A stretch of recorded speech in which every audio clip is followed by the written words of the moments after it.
What's really good? What's really good? What's really good? Welcome back to another Wednesday night with the Sanchez Show. As always, I'm your host, Eric Sanchez, aka Legend in Two Games. Make sure you are subscribed to the podcast. We're live every Wednesday night, 7:30 p.m. Also, we'll be back on Monday night, Real Fans Real Talk, 7 p.m. Next week as we do a recap of conference championship weekend, as well as anything that takes place in the NBA. As I mentioned, guys, make sure you subscribe. Make sure you lock in with us. Shoot us a like, shoot us a comment, share it on your page. Let's get the comment section buzzing. Shout out to the comment section. We got a lot going on there already. As my brothers Trip and Will join the show, we'll bring them on the live. Got the Cavs and the Hornets in the background right now. Cavs putting belt to ass early on the Hornets, up 20 with 5 minutes to go in the first quarter, 28-8 right now. But let's get to the comment section because I know we got a lot to talk about. Aside from NFL, of course, being conference championship weekend, we got this story that's come out regarding Jeannie Buss, the Lakers, the Buss family relationship, and then somehow LeBron gets dragged into that as well. So we got to get to that. We got to get into this Jonathan Kuminga story. I know I tease a lot of you guys. I talk a lot of shit. I mentioned, he's you guys' favorite player. But it is a very odd situation that's taking place in Golden State right now. General Manager Mike Dunleavy addressed it with the media yesterday. With Jimmy Butler being out for the season now and Kuminga actually playing again, there's a lot going on. So we're going to get to all that as well. And we might as well start there. Let's knock out some of these questions right here. Let's see, where do we want to start? Some of these obviously I want to save for when the guys join. Let's start here with Ron. Should the Ravens consider a Lamar trade? You have to consider a Lamar trade. Now, would I make the trade? I think the offer's got to be great. You're talking about a 29-year-old, two-time MVP. I don't think that you're going to get the value you expect, right? Quarterback is the toughest position to fill in the NFL. It's the most important position. Obviously, we know that. And so to think you're going to get equal value, I don't think you will. Now, could you find a team willing to give you something? Picks, yeah. I don't think you're going to get, again, the equal value to it because you're not going to get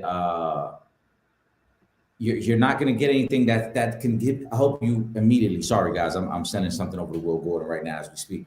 You're not going to get that equal value. So I think that's the tough part in any potential trade for Lamar Jackson. And this is one of the things that they kind of knew a couple years ago. Remember when he was talking about, would he resign? Should he stay? All these type of things. So I don't know if there is a way to get equal value for him. With that being said, I don't trade him. Long story short, I don't trade him. I keep him. I figure out a way to continue to build around him. At 29 years old, there's still a lot of great football left. There's still, I think, an opportunity for this team to win with him. And in a league where you can count the most important quarterbacks and the guys who could possibly take you to that next level, he's one of those few guys that would be on that list. I mean, we always talk about the top four, right? We mentioned, obviously, Mahomes, Burrow, Josh Allen, Lamar Jackson. Outside of those four guys, the next group of guys that we're talking about are Matthew Stafford, who's on his way out. Jalen Hurts, who has been inconsistent. Though he is a Super Bowl winner, we got to call it what it is. He's inconsistent. So am I trading Lamar right now when it seems like NFL parity is at an all-time high? No, I'll keep him. Should you consider it? Yes, Ron. I think they should consider it. They should see what the offers are. They should see what type of deal you could get done because Lamar is entering the last year of his deal. He's owed $51 million. There's already been talks about the extension. Will it be probably a 3-year or 4-year extension on top of what he already has? By most accounts, 29 years old is the peak of any player's career. So you don't want to just walk away from him right now. But, I mean, if somebody's willing to blow you away with an offer, maybe you consider it. Maybe with the new head coach coming in, with some changes looking to take place in Baltimore, maybe they feel like it is time to move on. This NFL draft class, and I know in the next couple of weeks we're going to talk more about this draft class, It's not the strongest in terms of quarterback. Outside of Mendoza, there is a drop off for some of the other guys. Next year's class is expected to be stronger, especially now with Dante Moore going back to Oregon. So next year's class is expected to be a better quarterback class. So maybe they do entertain it. Maybe they're able to get multiple picks and go all in on a young quarterback next year. But I don't think they will. I think they'll listen, but I don't think they will. What else we got? We got Will Gordon getting ready to join shortly. I'm going to knock out some of these questions that I know we talked about on Monday. That way we can get things flowing once the guys join. Was Texans loss more about C.J. Stroud or the Patriots? I hate to say it. It was more about C.J. Stroud. And I had the Patriots to win that game. So I don't want to minimize the fact that the Patriots did win that game. It made me look right. It made me look correct in my pick. But C.J. Stroud was terrible. And C.J. Stroud was a guy prior to the playoffs starting when they were going to face Pittsburgh that I said he would be their X factor. The only way I thought they could lose to Pittsburgh is if he had a couple turnovers. He did that, and that game was way closer than it needed to be. I thought the way they were going to beat the Patriots was C.J. Stroud would have to be better. And I also said that's why I was picking the Patriots. I didn't trust him to be consistent. He hasn't been consistent all year. I don't know if it was the injuries he dealt with earlier, but there's 2 straight seasons that he has not been consistent the way he was his rookie year. He is without a doubt the biggest reason they lost that game. Their defense was outstanding. Their defense made a lot of plays. Their defense kept that game within range. But CJ, the turnovers were just so bad, and he just looked so uncomfortable. The missed throws, he almost at one point in the game looked like he was scared to step up in the pocket for fear of the pass rush. So to me, it's got to be CJ Stroud. There's no other real explanation as to why they lost and looked so bad in that game. If he just looks average in that game, the Texans have a legit shot to possibly beat the Patriots and move on. And now we see with Jarrett Stidham starting with the Broncos, how critical that could have been. If Texans could have moved on with that defense, they would have been the favorites this weekend in Denver, the same way the Patriots are the favorites right now. So that's something that definitely to keep an eye on. But CJ Stroud's got to be better. The Texans are going to have to make some tough choices this offseason. He's going into year 4. Prior to the start of the season is when they got to have those conversations about picking up his 5th-year option.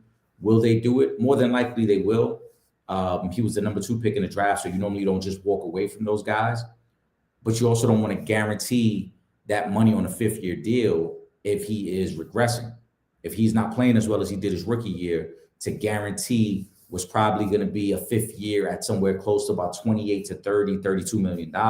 It's a big time investment, especially for a team, like I said, that their defense is ready to go right now. It's top tier. Historically, one of the best seasons we've seen from a defense.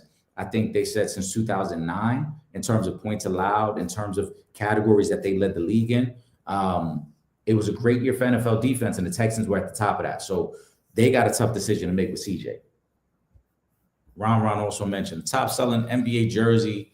The top 10 list is ordered: Curry, Luka, Brunson, Victor, Braun, Ant-Man, SGA, Tatum, Joker, and Maxey. Any shockers in terms of players in the top 10? I think the shocker's probably Maxey. Everybody else, I can understand why. I think the order might be affected, obviously, by location. Brunson playing in New York is a big reason. I'm not surprised he's a top 10 jersey, but if he's number 3, that's shocking. Over Wembanyama, over SGA, over Joker, guys who are more popular in the league, guys who are viewed as potential MVPs, over Brunson, that's a little shocking that he's number 3. Not that he's on the list, but Maxey's the one that probably stands out the most. And I'm trying to think really off the top of my head who's missing. I mean, Durant is missing. That's one of the most obvious ones. I'm surprised Cooper Flagg isn't there, because Cooper Flagg, as the early front runner for Rookie of the Year, the number 1 pick, a lot of hype, a lot of popularity. I'm surprised he's not there. So Maxey's the guy that probably sticks out the most for me on that list. Everybody else, I'm not surprised. Braun is a constant on the top 10. Ant-Man is a legitimate superstar, super marketable commercials. He's on his 2nd signature sneaker, very popular with the younger generation. SGA, obviously MVP, coming off the finals. And Oklahoma City is probably the team of the youth. Most young basketball fans love Oklahoma City. So I'm not surprised there. Tatum, not surprised. I know y'all think I hate Tatum. I do not hate Tatum. I'm not surprised by that as well. So, yeah, I think just the 2 surprises for me would be Brunson at number 3. I would expect him in the top 10, but to have him over Victor, Braun, Joker, that's surprising in SGA. And Maxey making a list, like I said, over Kevin Durant, over Kyrie Irving, over Cooper Flag. Those are a little surprising to me. That would be the only two. Will, once you're ready, bro, once you're situated, give me the thumbs up, and we'll get you on the live. Let's see what else we got. We're gonna start off with the Kaminga questions once we get Will situated and once we get him going. What else? And we're gonna get to that Jarrett Stidham question in a second. Make sure you guys are subscribed to the Sanchez Show. We are live every Wednesday night, 7:30 p.m. Then we're back on Monday night, Real Fans, Real Talk. Myself and Trip Young. We got a lot of content we're gonna be getting into in the next few weeks. Obviously, with now we're getting closer to the Super Bowl. We're getting closer to All-Star Weekend. We're about 2.5 months away from the NFL draft, which obviously will be another big talking point. NBA trade deadline. I know we're gonna get into a lot of that, and obviously that pertains to that Jonathan Kaminga question. So let's get it going. Will, you ready? There we go. Got my brother Will Gordon in the building tonight. Will, what it do, baby? What's good, bro? How you feeling? What it do? What it do? How everybody doing tonight, man? Happy Wednesday, everybody. How the followers? What up, Eric? How you doing, man? Where Trip at? Trip coming through? He might be. I know. He had to work a little late tonight, so he has said ahead of time that he might be joining late. Okay. But yeah, listen. We got a lot to get into. The comment section is buzzing early already. I like the setup there. You got all your charges stuff in the background there. Yeah, I got a little makeshift. I did a little makeshift joint tonight. I tried to do from different rooms now. So I put up I got a little J Herbo action because he hyped up about McDaniel. We got to get to that. Mm-hmm. I got a little whatever with the old Scotty joint I had in. I see Scotty. I pulled from a finish line back in the day, and then we got a promo joint. We got Omar. We got the Omar coming to King. You best not miss. That joint right there probably worth money. That was the promo joint from the cable company for the last season of The Wire, like in real time. Damn, Gary pissed off with you. He said about time the old man show up. Yo, they be mad at you, Will. Gary need to go ahead with that, man. Gary know I'm gonna see him. What's up, Gary? You want to start NFL? You want to start NBA? Because we got questions about both. First come, first serve. Who came through first? Let's go to the top of the list. Actually, you know what? Let's knock out some of the NBA stuff because I know we're gonna take our time talking about these conference championship games, as well as some of the new coach hires that we've seen this week. Because since the last time we were on live, Stefanski took the job in Atlanta. Mike McDaniel's going to the Chargers. Obviously, Sean McDermott was fired with the Bills. So there's been a lot of movement in the coaching circles, along with just the talk we got to have about conference championship weekend. Yeah. Let's start with, we got two major stories that broke this week in the NBA. We'll start with the Warriors. Mike Dunleavy, I don't know if you saw, he had the press conference yesterday with the media. Question came up about Kuminga requesting a trade or demanding a trade. He used some stupid ass verbiage where he said, if you're going to make a demand, there has to be a demand. I don't know what the fuck that means, but let's get to those questions right now, because as I say, Kuminga is probably the second favorite player of the podcast. All right. Squeeze said Warriors GM Mike Dunleavy had a press conference with Kuminga saying, when you demand a trade, there needs to be a demand. What the fuck does that mean? I agree. And then he also said, Eric, you always say our favorite guy, Kuminga. It's true, Squeeze. He is your favorite guy.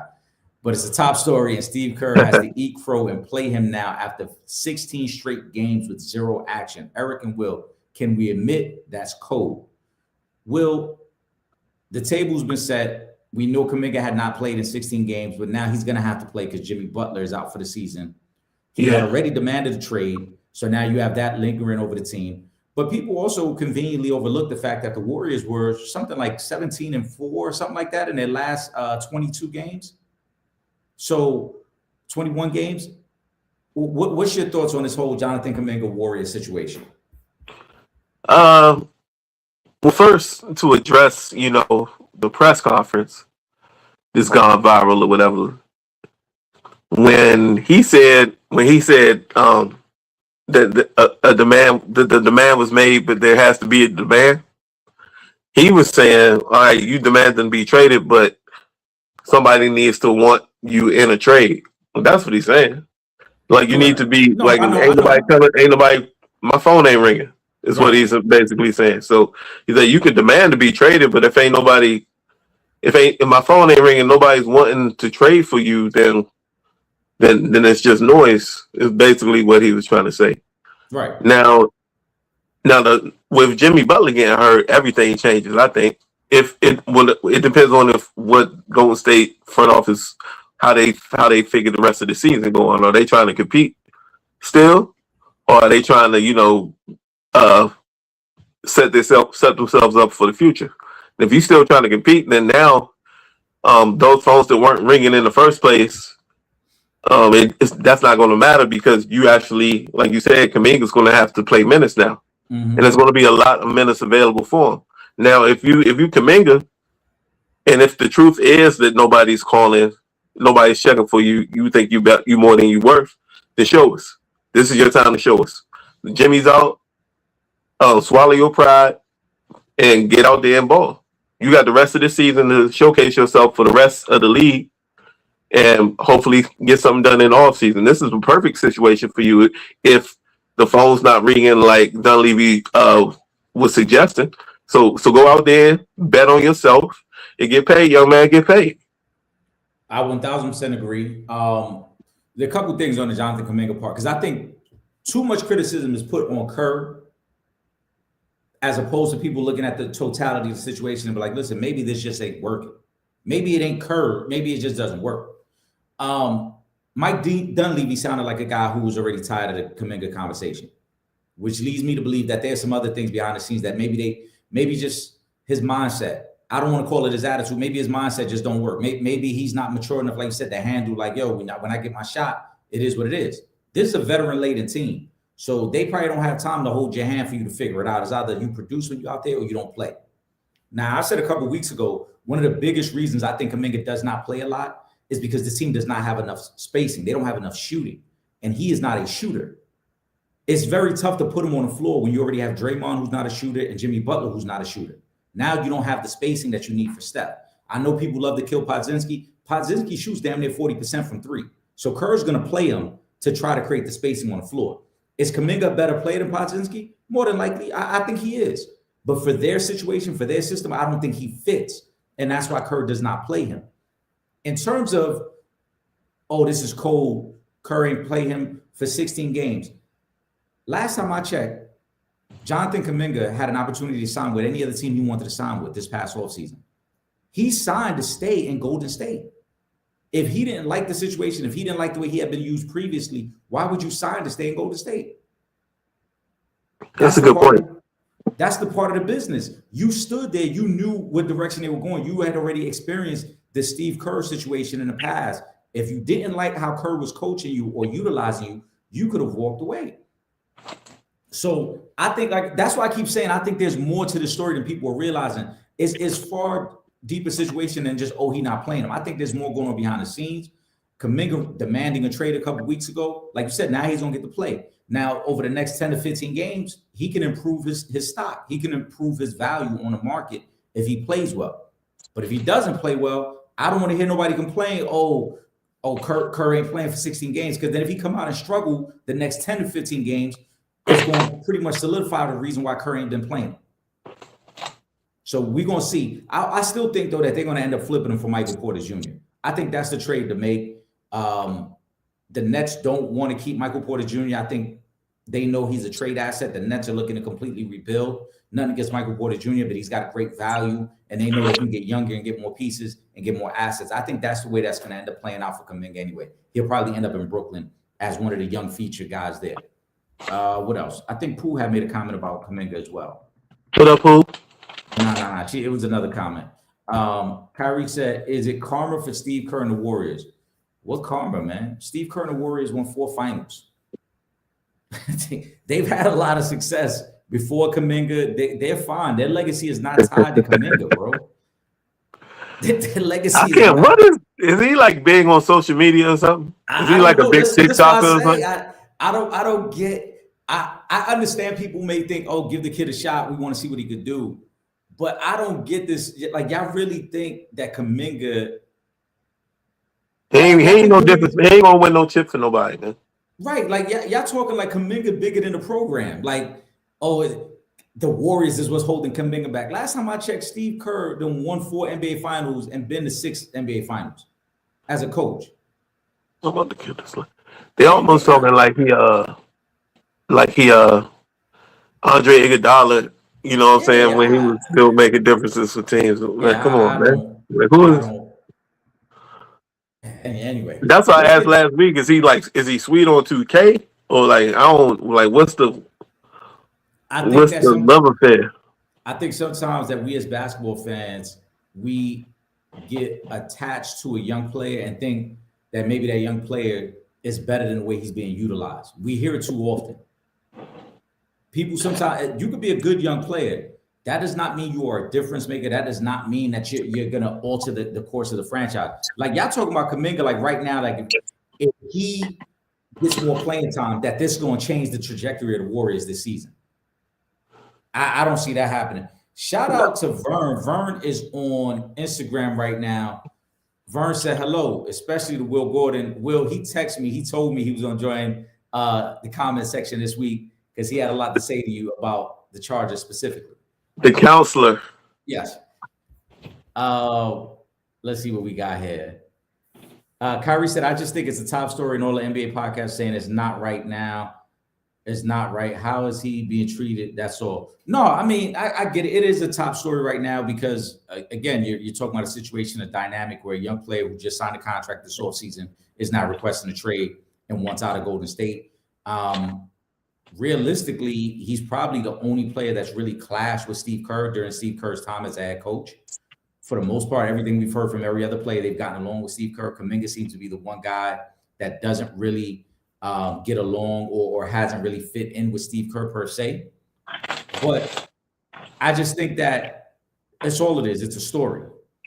I don't think that this would be a story if we were talking about a young guy in Orlando who wasn't getting playing time, right? Like, I don't see the comment section going crazy saying, yo, why isn't Jonathan Isaac getting more playing time in Orlando? He was part of their rotation 2 years ago. Now he's not playing, right? It would be crazy if we were having those conversations about Jonathan Isaac. But we're And not. it's the same thing, basically. It's the exact same situation. Yeah. Didn't he clash with your light-skinned Tatum at the Olympics? No, Kerr didn't clash with him because Tatum wasn't shooting the ball well. So he benched him. And again, we want to criticize Kerr. Like, you know, they love to put Tatum and myself in the same convo. I appreciate it because I've been critical with Tatum before. That's fine. I've been critical with Tatum, but if we want to call that a clash, we can call that a clash. But last time I checked, Kerr and the Olympic team went undefeated and won a gold. So did Kerr do the right thing as a coach by not playing Tatum? Did it affect him winning gold? I don't think it did. So Kerr was right there. Let's see what other questions. Did we got any other NBA? Oh, we got one more. Will, we got to talk about this LA situation. I don't know. Did you get to read the story? What happened? So I thought I sent it to you on Instagram, but I went on ESPN and I got through some of the story. This is cool. What's the story about Jeannie Buss and LeBron James? So the ESPN, I didn't get to see that. Yeah, I didn't get to watch that yet. So the ESPN story that was written is from the perspective of the dysfunction that has taken place within the Lakers since Dr. Buss passed away. What was that, back in 2014, 2016, around that time? The gist of it was Jeannie and the other siblings have been beefing in terms of power and organizational control. Where LeBron comes into it is that Jeannie has made statements to people about LeBron's ego, how LeBron came to LA and treated it almost like he should have been worshiped for saving the franchise. This is Jeannie's words, that LeBron had expressed to people behind the scenes that the Lakers franchise was in trouble before he got there and he turned them back into a champion. That LeBron has been didn't show gratitude for them drafting Bronny, because in her words, they never intended to draft Bronny. They did it as a favor to LeBron. Newsflash, people, we were saying that at the time that we knew Bronny, that was a favor to LeBron. Yeah. That was not the direction the Lakers wanted to go with their second round pick. I thought the funniest part of the story is where she joked with friends about not offering him a contract this offseason, and that she even thought about trading him to the Clippers as almost like the ultimate fuck you to LeBron. Now, Will, I think I agree with everything that Jeannie Buss said, because it's the same shit we've been saying for years. That's what that's not really news for real for us, because we have been. This is all, like I've been saying, everything with LeBron, and not only with LeBron, with Clutch, is all the stuff we've been saying for years. You know what I mean? It's not, and now everybody else is finally catching up. Like we've been on this for years, and now it's starting to. It's like everybody else is finally starting to see the light. You know, I mean, what can we say? You know what I mean? Like we've been on this. I think the most surprising part of it was that it came from someone with a close relationship to LeBron and Clutch, because she also referenced Rich Paul and Clutch and how they try to manipulate things behind the scenes. So a lot of the same things that we talked about that we just visually noticed, she can actually speak on. But the reason, and I know some people are going to be like, oh, she shouldn't speak that way as an owner of the team. She's entitled to her opinion of how she wants to feel about it. She didn't, and from what I read, she didn't attack his character as a man. She talked about LeBron as the basketball player and what he does behind the scenes for an organization. So unless somebody could point out something where she said something about him personally as a man, that's a different conversation. But if you're talking about who LeBron is as a basketball player and the way he's trying to control and manipulate things, she's 1,000% right. She's 1,000%. Yeah. Yep. But we've been on this. We've been on that. We've talked about this for years at this point.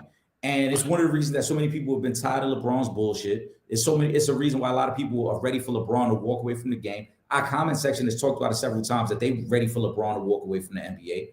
I don't think Jeannie is wrong in anything she said. They never wanted to draft Bronny. Rich Paul manipulated the draft by telling people, oh, if you draft Bronny, he's not going to take a two-way contract. You got to sign him to a guaranteed deal, which nobody wanted to do for a second-round pick, except the Lakers. From day one, we said Bronny was not an NBA player. We've been proven right on that. He spent pretty much this whole year in the G League. And he's struggling there. He's not like he's lighting shit up in the G League. He's struggling there in the G League. Yeah. He should have stayed at USC another year, but Bron was so pressed to play with his son, he forced his son in the draft and then forced him to take him. I think what would have really been funny if Jeannie would have traded him.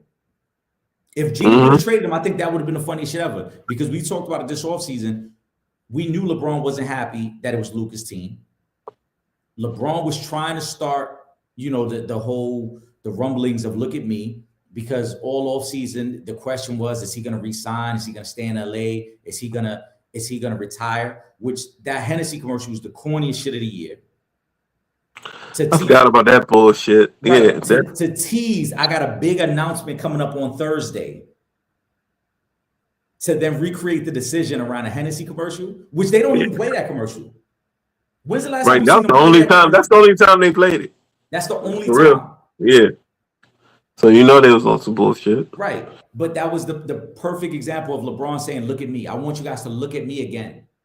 So look at me. I'm going to pretend that I might be retiring so you guys pay attention to me. Yeah. Then he comes into the season. I got the sciatica. I'm not going to play. What did you say the other day, Will? Why his sciatica ain't acted up against him? Yeah, where that sciatica go? That sciatica disappeared like the Trump bullet wound to the ear. Right. Like it happened, but it ain't happened. Now the sciatica is not a problem no more. Yeah. Right.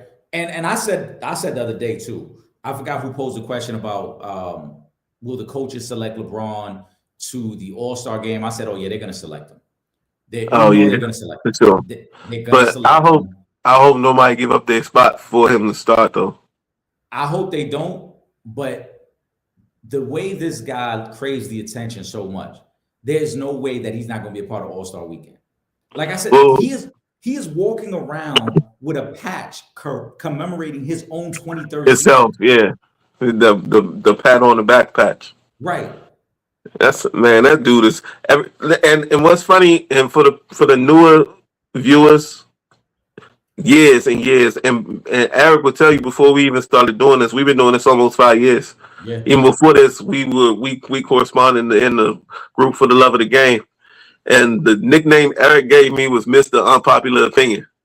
And a lot of that was because of I would dog LeBron and Clutch and Rich way before it was popular to do. Like if we just started doing this show like now, I'd be called Mr. Popular Opinion because now everybody sees what I was saying. You know what I'm saying? But this ain't nothing new. I'm not trying to jump on no bandwagon. This has been the way these guys have operated from day one. It's always been about them and F everybody else, F how anything else is affected, F how the league's affected, F how your team is affected, your teammates, the organization. It's all about LeBron James, Rich Paul, and Clutch. That's been their focus the whole time. And that's what I've been trying to tell people, and now everybody sees it. I'm just saying. I don't get to brag all the time, but I'm gonna own this one. Shout out to Gary. Shout out to Gary. Gary says LeBron was doing this long before LA. Didn't he get a coach fired in Cleveland? A coach, several coaches. Every coach he's had is fired. Basically, except for Spo. Spo and Ty Lue. He didn't get Ty Lue fired because he left, and then Ty Lue left shortly. Oh yeah. That's the only two though. Everybody else. Yeah, any other coach. I mean, they lost their job behind Braun. So that's a fact. That ain't hype or trying to boost the situation. I wonder, Will, like people love to talk about legacy and lasting impressions. I wonder 10 years from now, whatever we're doing, whether it's a podcast base, whether it's a live TV show, whatever we're doing, whether ESPN finally realizes how special we are and they give us our own show, right? I wonder how people going to view LeBron at the end of his career. Because I have a feeling that all this stuff he's doing, since we love talking legacy, and when I say we, I mean the general public, the people that consume sports. I really think all this is going to affect his legacy in a way where people going to be like, yo, I'm really tired of that motherfucker. And the way that shit ended might have been really pull the curtain back on who he was as a person. Because I think for so long, as you said, people gave excuses. They made excuses for it. They, but it's the king. It's LeBron. He boosts revenue for the NBA. He's the face of the league. And they made excuses for the behavior, even though they knew that the shit he was doing was super corny. Yeah. Now that he's no longer the face, now that the league is no longer dependent on him, and that people get to see it even more, it makes him look even cornier than what we already thought. It sheds a light even on the people who did like him at one point, who feel like, yo, this motherfucker, he been a bozo for a minute. He really been a bozo, but we just made excuses for him because he was driving the league in terms of revenue, in terms of being the face of the league. Gary says, plus LeBron decided who he wanted on the team, and when it doesn't pan out, he blames GMs or coaches, and they have to move all these assets around. Oh yeah, me and Will been saying that for a long time. Mm-hmm. That's been one of my biggest pet peeves. I always said I feel LeBron is one of the greats of the league of all time, but that to me has always been my biggest pet peeve with LeBron. The fact that he was given the control, he gets to shuffle the roster, but then when it doesn't go right, it's never his fault. It's everybody else. It's never enough help. It's never enough help. People love to talk about the Warriors stacking up their team. LeBron was already doing that first for 5 years. Mm-hmm. What do we call him going to Miami? That was stacking the team in your favor. Yeah. What do we call him going back to Cleveland after Kyrie's established and Kevin Love is there? But no, remember, he forced them to trade the number one pick, Andrew Wiggins, to go get Kevin Love. I mean, yeah, that's right. Yeah, to go get him. Yeah, you're right. So, but that was another formed team. Right. He went back to Cleveland again when the East was already decimated because Wade was old, right? Bosh within a year had the heart condition. He had to retire.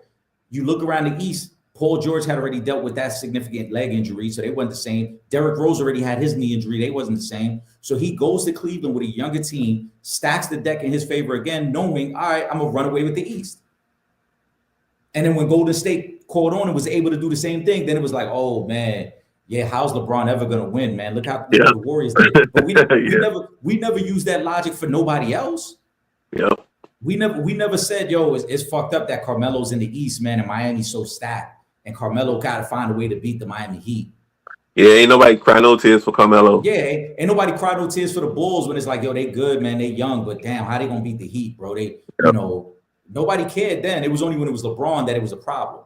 Yeah. Come on, man. As always, guys, make sure you're subscribed. We are live every Wednesday night, 7:30 p.m. And then we're back on Monday, Real Fans, Real Talk at 7 p.m. Shout out to Instagram. Shout out to the comment section.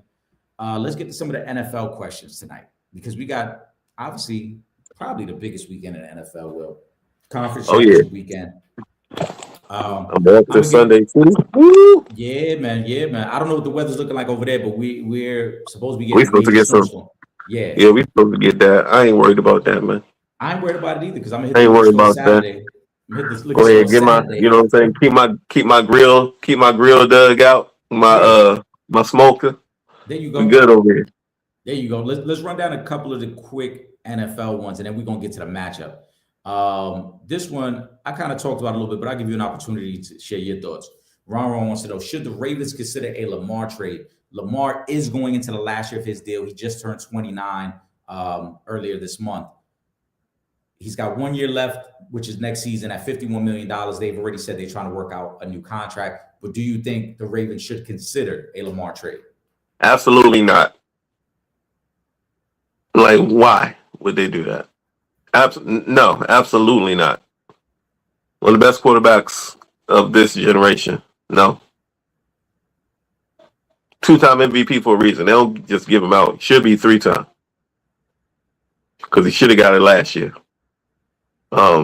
Nah. And he's young still. Ain't no way. Ain't no way. I mean, unless Nico Collins is in the front office in Baltimore now. Is Nico there? Oh, Nico Harris. Nico Harris. I mean, yeah, Nico. My bad. Yeah, my bad. Wrong Nico. Nico Harris. If Nico Harris is in Baltimore now, then I can see it happening. But nah.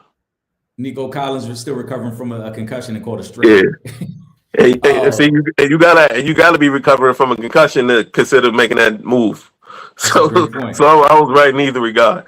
Ain't no way. Pooh, I'm gonna bring it. That's gonna be the last comment of the night too. Pooh, she got a comment about Klay Thompson and Mixed Allen, but I said, should you consider it? I mean, yeah, you listen to offers because that's what you're supposed to do as a GM. You got to listen. Maybe somebody might blow you away and say, yo, we got 5 first-round picks for you, and then maybe you like, all right, do we consider this? But do you make the trade? Hell no. You first of all, you need a quarterback to be competitive in the NFL. They got one of the best quarterbacks in the NFL. So you don't hit restart on a 29-year-old 2-time MVP right now, right? You keep trying to build. Also, trading him this year makes absolutely no sense. There's only one marquee quarterback in this draft. So it's not like you're trading him to get a bunch of assets because you're like, hey, there's a great young talent in the draft that we can go get. There is not that guy. Mendoza's the number 1 guy, clear cut. The number 2 quarterback may not even get drafted in the first round. Mendoza might be the only one that goes in the first round. So you don't make the trade. Like I said, do you listen to offers? Yeah. But again, realistically, what is somebody going to offer you for Lamar? Because they would have to take on the $51 million this year, along with setting up a new contract for him. How many draft assets would you have to give up? Is that 4 first-round picks for Lamar? Like realistically, that's not enough for me. That's what I'm saying. And that's what I was going to say. Is that even enough? I mean, you're talking about a 29-year-old 2-time MVP. Hell no. Best quarterback in the division. Best quarterback in the division.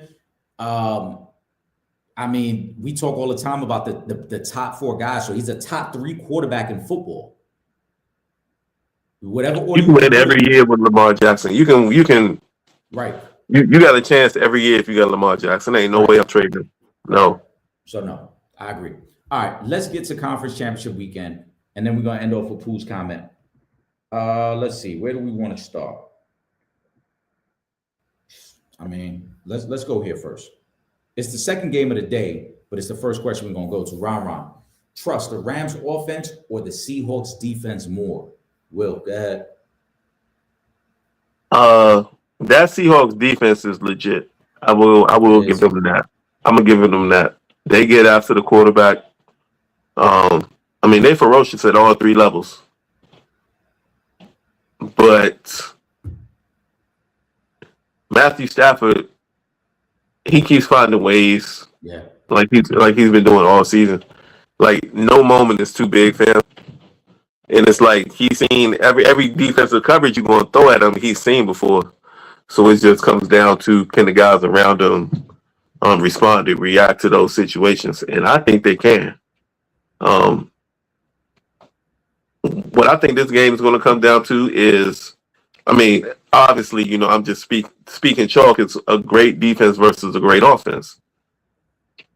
You got an MVP caliber quarterback in Matthew Stafford versus probably overall top two defenses in the league this year. I think that's nobody would argue that.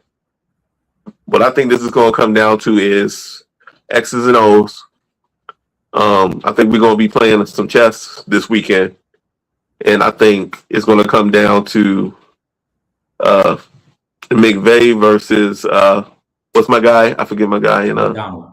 versus McDonald, Mhm. and in that matchup, I got to go with McVay off of what I've seen and off of what he's done, off of history, and what he's got to the cards he's got to play with. This is going to be a close matchup, but I think it comes down to coaching. And when it comes down to that big call, I trust McVay more than I do McDonald. So I'm going with I gotta go with the team I said was going to win the Super Bowl this year. I'm going with the Rams. I agree. Rams were my pick before the playoffs. Rams were my pick. One of my picks early in the season when everybody was asking who could threaten Philly in a repeat, and I thought the Rams could be the team to come out of the NFC. It's a great point you make about McVay because McVay has been here plenty of times, not just winning a Super Bowl, couple deep playoff runs. And I wonder if the closer this game is and the later it gets, will McDonald tense up? Will he do the things that inexperienced coaches do when games are close? They get too conservative. They don't want to take the chances down the field. And so I wonder if that's what will happen in this situation. Now, I agree with you. Seahawks defense is great. But I think the Rams are the most complete team in football. I think they're the most complete team left in the playoffs. And looking back at their two games this year, Matthew Stafford has played smart football in both those games. So unless the Seahawks can find a way to rattle him and get him to turn the ball over in ways that they couldn't do the first two times, I expect the Rams offense to be pretty good. First game, the Rams beat them 21-19. Sam Darnold turned the ball over 4 times in that game. Second game, Seahawks win in that overtime thriller on a Thursday night, 38-37. But Sam Darnold threw 3 interceptions in that game. So the Rams defense has found ways to rattle Sam Darnold and get the turnovers. And also keep in mind in that Thursday night game, the Rams were up 30-16 with like 8 minutes to go. And Rashid Shaheed, that punt return changed everything, almost like he did last week with the kick return to start. That punt return changed everything because they were dead in the water. They had nothing going on. They couldn't do anything offensively. He gets the punt return. They get a 2-point conversion. They right back in the game. And then all their defense needed was one stop. I think the Rams, like I said, because Darnold's had some trouble with the turnovers, as you mentioned, Stafford isn't rattled by anything. Even last week, played smart football. Did he have the gaudy numbers? No, he only threw for 258, but he ain't turned the ball over, though. He made sure that in that situation against a bad team in that weather, we're not going to turn the ball over. We're going to play smart every possession. And when they need the big throws at the end, he made them. Right, he made them. Yep. And so that's what you got to go with. Because if we're talking late in the game, who do you trust more to make the throws, him or Sam Darnold? Yeah. That's another fact I didn't even bring up. Who, like, besides the coaching call, who do I trust in those high pressure situations more? Do I trust Donald more, or do I trust Stafford more? And that's without question. That's Matthew Stafford. Yeah, I agree. So I like the Rams. I'm going to take the I think the best bet here, if you're going to gamble on it, is to take the points, 2.5 points. Seattle's favored by. And like I mentioned, both these games it was 21-19 for the Rams, 38-37 for the Seahawks. They've been within a field goal, so you would have to take the points. These two teams are really, really good, really, really evenly matched. I think Seattle's getting the benefit of home field advantage. That's where you're getting the 2.5 points. So I'm taking the points for sure. Kyrie wants to know, we got a couple questions, and I'm going to combine these two questions. Squeeze first said, what shot do you give the Broncos without Bo Nix? And let's combine that with Kyrie saying buying Stidham can keep up with Drake May. Go ahead, Will. You know what? I put in a ticket today on that matchup. One of the 15 I'll put in this weekend on the championship games. But I started out, you know what I'm saying? I broke the seal with a ticket leaning in Denver's favor. And the reason I did so was because I went back and looked at, on some geek type shit, I went back and looked at the 5 starts that Stidham had in 2024 and 2020. Listen. You went down that rabbit hole?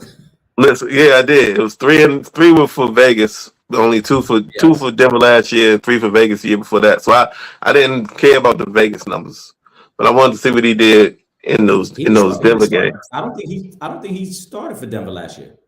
2024. 2023 My bad. Is the last start he had there. Oh no! Hold on.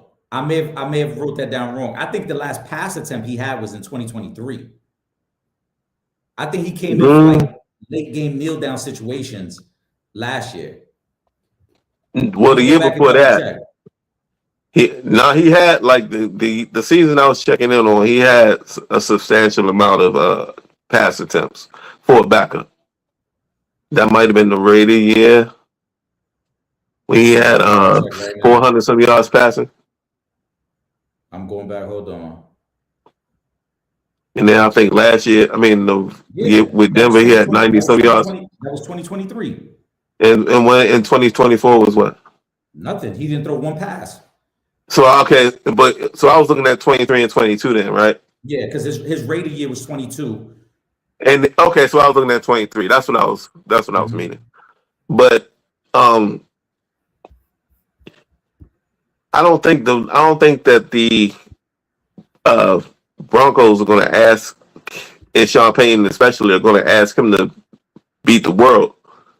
I think he can, knowing the system, because really, okay, I'm not trying to shit on Bo Nix, but how much was he really doing? And how much was he, besides his legs, like, breaking pocket, how much was he really doing lately? Like, what have you done for me lately? Well, he led the league in fourth quarter comebacks this year. I think he had 11 fourth No, quarter comebacks. I'm talking about the last few games. We can go back and look, but it's been. I'm talking about eyes. He been looking a little tight. Well, I think that's which a young guy's supposed to look like. He's only had. If we're looking at the Buffalo game, for example, that was only his second career playoff game. Right. He's young in the game, but I think he's been kind of looking like it.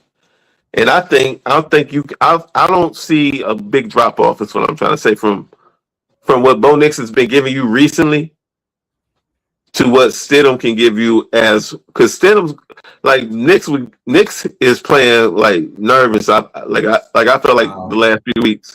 I don't agree. But I feel like Stidham ain't got nothing to lose. He playing with house money. I see it the opposite. I think Bo. You look at Bo Nix. Last week against Buffalo, he had 46 pass attempts. Right. Mm-hmm. They needed that obviously to win that game. If you look back going towards the end of the season, since November 16th, a game they won against Kansas City, he had 37 pass attempts, 45 pass attempts, 38 pass attempts, 34 pass attempts, 47 pass attempts, 38 pass attempts. Only that last game of the season against your Chargers that meant nothing to the Broncos is where he had 23 pass attempts. You're talking 30 plus pass attempts every week for the past 2 months. They were leaning on Bo Nix to produce. Now, was he putting up gaudy numbers? No, he had a couple 300 passing. But hold on. He had a couple 300-yard passing games in that stretch, right? He threw for over 300 yards, 1, 2, 3, 3 times. He had another game where he threw for 295. But my point being, they were still leaning on him. When you're asking your quarterback to throw the ball 30 plus times, you are leaning on him to be the main focal point of your offense. They don't have any Pro Bowl receivers. They don't have any Pro Bowl backs. So Bo Nix, and I'll shout out to Gary because I was going to get to this next. Like I said, Bo Nix 30 total touchdowns, over 4,000 yards passing. Bo Nix was a focal point. He was not a game manager. If you're throwing the ball 30 plus times week in, week out, we're game planning for you to lead us week in, week out. So now, was he wowing us? Was he looking as great as Stafford, May, Josh Allen, obviously prior to before last week, even Caleb Williams? No, I don't think he was looking as good as they were looking. But he was asked to do a lot. I think Stidham, I don't see a big drop off really, because I'm not, and I've seen Denver play a lot. I'm just not blown away, and the numbers are what they are. But in this moment, I don't think it's a big drop off. I just don't, and I think Denver's defense is good enough to stop what the Patriots want to do. And in Denver, like if it was in New England, I might have a whole different outlook. But I think in Denver, with a more experienced coach, a better defense, and on the other side of the ball, you got a quarterback that's, wet behind the ears too. So I'm seeing, I just think at home, Denver's going to end up going to the Super Bowl with Stidham. One of the lowest rated Super Bowls we ever watched. Yeah, I don't. I mean, if it's Stidham, I mean, it is what it is. But I know NFL fans and the NFL itself probably don't want Stidham to be the quarterback that you're trying to market.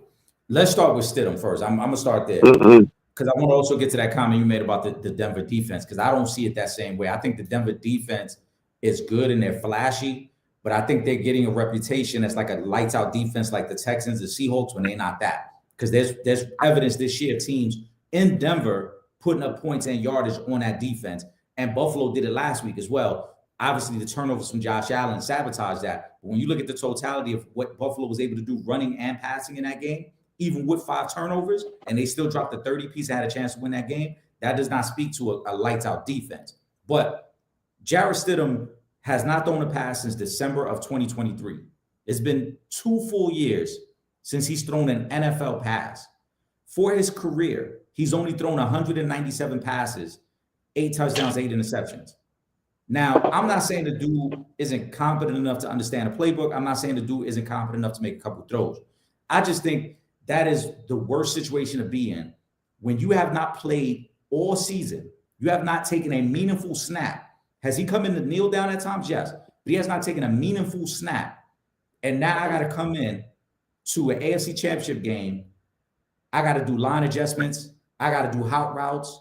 I got to be in and out the huddle in a situation against a Patriot defense that I think is actually pretty good. Patriots, you notice, Will, look at the pressure they got on Herbert in that wild card weekend. Look at the pressure they got on Stroud last week. They get a lot of pressure. Let's not talk about pressure on our offensive line. Let's not do that. It doesn't matter. We still got to call it what it is, though, Will. Because if we're gonna say, oh, well, they got pressure on Herbert because that was the backups on the offensive line. Well, this is a backup quarterback. You think they're not gonna be able to disguise blitzes? You think Vrabel of them is not going to find a way to hide who's rushing? He's gonna have a hard time identifying who's coming, who's not, shifting the line protections, making sure running backs are picking up linebackers and corners that are blitzing. So I think early on he's gonna have a lot of trouble. I think their defense is gonna keep him in it. But he's going to have a lot of trouble. And realistically, do you think he can get you 3 solid drives where you get points? Because I think they're going to have to at least score 20, maybe 24 points to beat the Patriots. And if he can't get you 3 drives where he can end it off with touchdowns, then you're probably not going to win this game. Their defense is good. The Broncos defense is good. I like the players on their team. They're going to have a major matchup. Benito against Will Campbell. The left tackle, Will Campbell's been struggling in both these playoff games. He gave up a lot of pressure from Will Anderson last week. I'm sure Benito's watching the tape. He's ready to go at him. But in terms of this Bronco defense, I seen the Giants go into Mile High and put up 32 points, right? We seen the Packers went there and put up 26 points. We saw the Jaguars go in there and put up 34 points. We just saw the Bills last week put up 30 points. There's been multiple teams that have gone into Denver and put up points. So I think the Patriots are going to have their opportunities as well on offense. And that's why I think the pressure on Stidham is going to be too much. He's going to have to come in right away. And he's going to have, I think the first two drives are going to be so important for Jarrett Stidham. Because if he can't find any rhythm, if Denver goes 3-and-out right away and the crowd is taking out that game, I promise you, the Patriots are going to methodically break them down the rest of that game. Stidham's going to have to come out in one of those first two drives, make a couple big throws, and show like, all right, I'm a threat enough where you're not just going to push me around. I'm not just some backup out here. But if he come out and he can't make line adjustments and he get hit a couple times early, that game could get ugly. It could get ugly just like that Texans game did, the same way that Charger game did. Because like I said, people are not giving the Patriots credit for what they can do with their defensive line. They get pressure, especially in interior, because Milton Williams is a guy that commands a double and a triple team on the interior, and it opens things up for the guys coming off the edges. The Patriots are going to get pressure on Stidham. And I'm surprised that you that confident in a guy who has not thrown a pass in 2 years. I'm really surprised by that. Yeah. Well, I don't know. Something about I just don't think it's the Patriots' time to go back to the Super Bowl. I like Denver 2016. Now, you have the other aspects of it too, right? So you said before, weird shit has been happening in the NFL all year. Maybe this is one of them weird games. Historically, the Patriots have never won a playoff game in Denver. So that's a good nugget. Right. I didn't know that. Maybe that comes into play. Maybe the altitude is enough to affect the Patriots. And just like and mind you, when I say they never won, Tom Brady's lost in Denver, I think 3 times in the playoffs. Twice to Peyton Manning, and he lost one playoff game to Jake Plummer. So it's possible that maybe it's just one of those places that the Patriots can't play. Shout out to Gary. He said J.K. Dobbins may be back this weekend. Also, 2 receivers coming back, which is huge. I think that is huge. To me, the main thing I'm paying attention to, and pause on that statement as well, but the main thing I'm paying attention to with Stidham is he going to be able to make the adjustments at the line of scrimmage? Because Vrabel, we talked about coaching. Vrabel is a very smart head coach. I promise you, early in this game, they're going to show a lot of different blitzes, a lot of different fronts.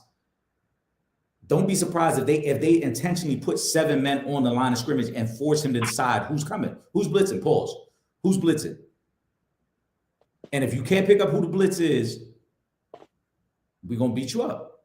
That's what it is. You're going to get beat up as an inexperienced quarterback in this situation. So Sean Payton, this is going to have to be a master class from Sean Payton. If Sean Payton can find a way to draw up a scheme where Jarrett Stidham looks good, I'll come on next week. I'll clap for you. I'll tell you, hey, you called it, bro. Maybe you was right. Maybe there wasn't a big drop-off between Bo Nix and Jarrett Stidham. But I think they're going to draw up a game plan where he doesn't have to throw more than 20 balls. So you think they can run the ball that well? Because maybe he might throw. That's kind of aggressive. I say he might throw 28 balls. That's it. You don't need more than that from him. I mean, defensively, the Patriots they wanted the best run defensive teams. I saw a stat that Milton Williams missed 3 games, I think, this year with them. With Milton Williams in the lineup, no team has run for more than 55 yards against the Patriots this year. I'm gonna rub my crystal ball right here. Hold on. My crystal light. Shout out to my man Nesta Hasi Podcast. I see you in the comment section. Shout out to my man Ren over there as well. Let me tell you what I'm saying for that Denver game. This is gonna be the difference. Marvin Mims is taking one to the crib on a punt return. It's gonna be all the difference in the football game. They're going to need it. I think the way that the Broncos will win this game is they're going to need one big defensive play to set them up for short field. So whether that's an interception, whether that's a fumble, if they take it to the crib, even better. But they're going to need at least one turnover, I think, early in this game to set them up short field. They're going to need some special teams help, whether a block kick or whether a return. And that's a free bet for y'all. If for everybody gambling on the props, I think Marvin Mims is taking one to the crib. Okay, and they're gonna need. I think. Don't be surprised if Sean Payton draws up some sort of fake on the special teams. Yeah, I can see that too. Yeah, but see that special teams is pretty good, and that's an aspect of we don't usually talk about on this type of stuff, but. Right. Yeah, that could be a difference. And Marvin Mims he's been special on punt returns this season. I think he might be able to crack one. 12. They're gonna have to though, because like I said, I don't think Stidham. Gary, I know this is your team. Gary, let me know how you expect this to play out. I see you in the comment section, but they're gonna have to get major contributions from all three phases to be able to pull off this upset. Because like I said, I don't think Stidham can consistently, he's not going to get you 3 good drives down the field. He might get you one. He might get you another one that gets you a field goal out of it. But if you think Stidham is going to be able to get you down the field and offense alone is going to get you 20 points, it's not going to happen. They're going to need their special teams to do something, either a big return or a block kick. They're going to need their defense to set them up in short field with some sort of turnover. They're going to need something like that to be able to win. Because Mike Vrabel, was no way Mike Vrabel is just going to be out-coached in this game. I think Mike Vrabel is on par with Sean Payton. I think he's going to hang with Sean Payton in terms of coaching. Sean Payton has won a Super Bowl. I know that carries a lot of weight. But prior to the win against Buffalo, I think Sean Payton was something like 1-6 in his last 7 playoff games. So now he's 2-6 in his last 8. And he's also had some major playoff disappointments at home dating back to his time with the Saints. So I don't even like Sean Payton, so I hate rooting for them this weekend. But I'm surprised you're rooting for them anyway. That's a division rival.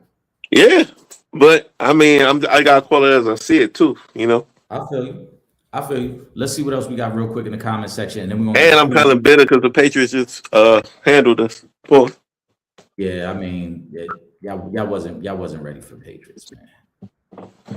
But with Mike McDaniel at the helm at OC next year, we're gonna be a different story with my tackles back.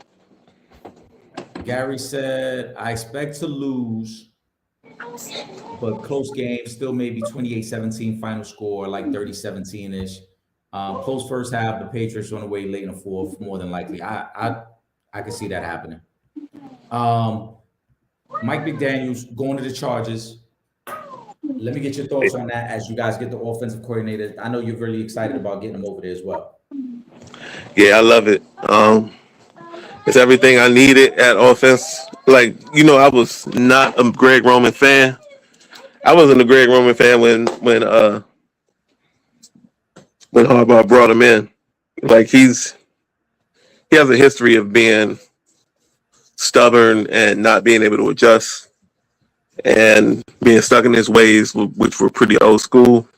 I didn't think Harbaugh was going to get rid of him. When they did, it was a breath of fresh air, just knowing it was going to be a new approach at offense and a new outlook for Jay Herbo. But when Mike McDaniel became available, every Chargers fan had to, the eyebrows had to raise a little bit, because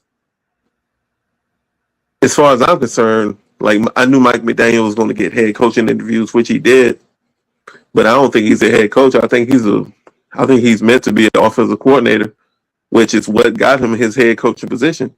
Mm-hmm. Good offensive mind, innovative, and without having to run a team, I think this is exactly what he needs. And with his personality, what we've learned of him, I think LA might be a perfect comfort spot for him. All he has to do is concentrate on offense. Harbaugh's going to run everything else. And I think it's going to be a match made in heaven with him and with him and Jay Herbo. Because if you look back at the Miami situation when Flores was there, when they drafted Tua, after they let go of Flores and brought in, put McDaniel at the head coach and at the head coach spot, there were some interviews where he said that's not the approach he would have taken at quarterback as far as Tua went, and he wanted what they'll say is a Justin Herbert type, which I hate when they say put a guy's name and then they say type, because what they mean is that guy. So now he gets his quarterback he's always wanted to work with. I think it's not complete. It's not a completed project yet.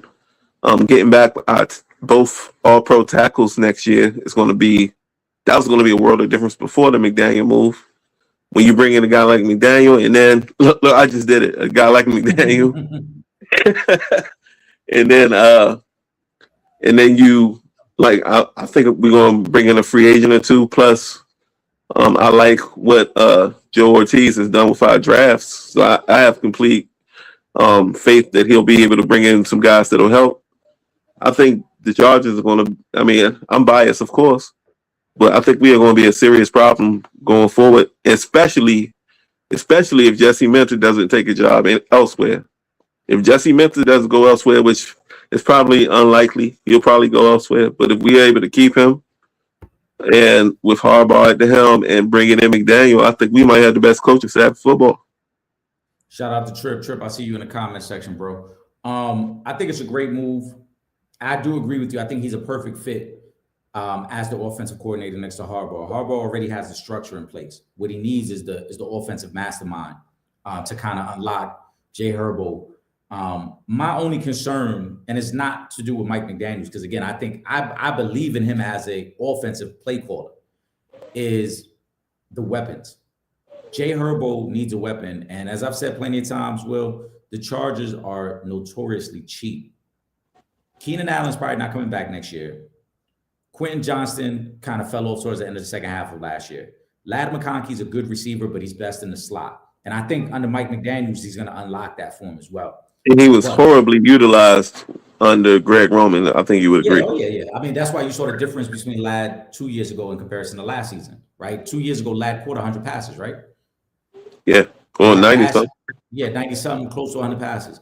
So I think with Mike McDaniels, Ladd will be the biggest benefactor. I think the running game, because we know that Mike McDaniels has a commitment to the running game. We saw it with Devin Achin in Miami. So he has no problem running the ball to set up the play action and the deep shots down the field. But they got to get a weapon on the outside. And I think it's unfair. I know we got to grade quarterbacks year by year and what they have, but it's also a little unfair to grade a guy when he just doesn't have the weapons. Because it's like, who's getting open? Who am I relying on? Right. So, like I said, with the fall off of Quentin Johnston at the end of last year, with Keenan not being there, you're going into next year with really Ladd and Gaston as your two weapons, and that's not enough. Well, see, you've Trey Harris is going to be there, our rookie second rounder, but but I'm not willing to give up on him at all yet because he showed me some flashes.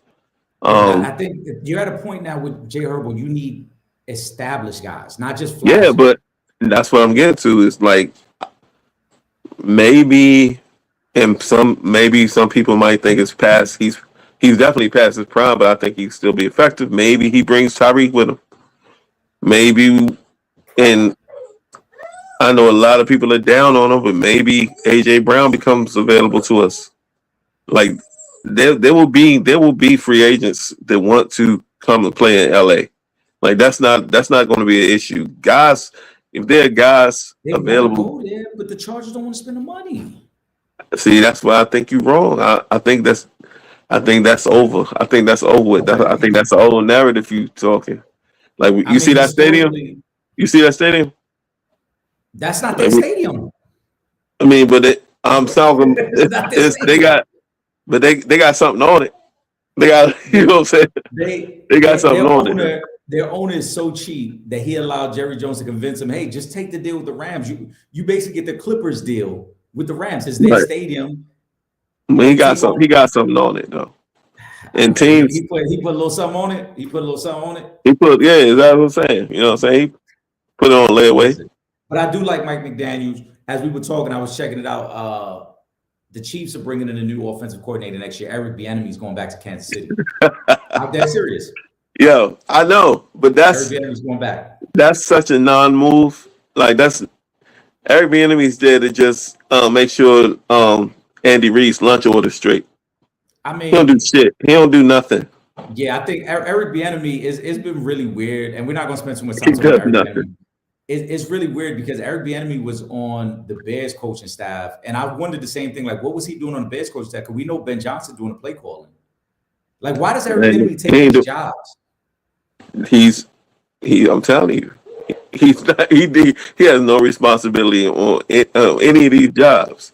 He gonna make sure Andy Reid's cheeseburgers are warm, and that's pretty much it. Yo, More power to him for staying employed. You know what I'm saying? I don't want to see. You know, I like seeing black man employed, but I might as well be their offense coordinator. As far as that's a fact. That's a fact. That's definitely one of the moves where it's like, yo, I'm bring my man's with me. I'm bring my man. Yeah, exactly. Yeah. Yo, we're gonna end up on this and we go to the final thought. I don't even really have much thoughts on this, but shout out to Pooh. She put it in the comment section. So we gotta get to it. She goes, why does Klay Thompson and Megan gotta post everything they do? Sometimes I think she using him. He dumb to fall for it. They was golfing and she's working on him. It's too much. Klay has helped her image. Yeah. They happy, man. Listen, Pooh, we said this when they first got together, when people was like, oh, is it gonna last? And I said, I was like, I don't know how long it's gonna last because Klay has been a very private person throughout his NBA career. She's not. Is it goofy? I think it's goofy, but if that's she got Klay. That's what the youngest do. She got his nostrils wide open, so Yeah. It is what it is. I ain't mad at him. You know what I'm saying? Like you seen many. It ain't no different from like you see the old dudes who got the pictures with the young girls on IG or whatever. Yeah. They only be in the picture for real. Like let them live. Let them live. I ain't got nothing to do with that. You know what I'm saying? Yeah. None. Yeah. We'll give me a final thought before we wrap up, man. I just hope we see a good 2 games this weekend. And hopefully the referees stay out of the games. They've been, you know what I mean? That's what I want more than anything because the matchups are what they are, but I just hope the Zebras don't get involved to where we're talking about this call and that call and did last week with the Bills game and and every game this year. So that's all I got. Yeah. Enjoy the games, guys. We appreciate the supporters as always. Thank you for rocking with us. We're gonna be back on Monday, 7 p.m. Trip Young and myself, and then me and Will will be back again next Wednesday, 7:30 p.m. Shout out to supporters. Like I said, if you're affected by the winter storm that's coming through, be safe out there, man. Drive safe. And enjoy the games, enjoy the NBA. We got a lot to get into. But for my brother Will Gordon, I am Eric Sanchez. We see you guys next week, man. We are the opinionated ones, and we out of here.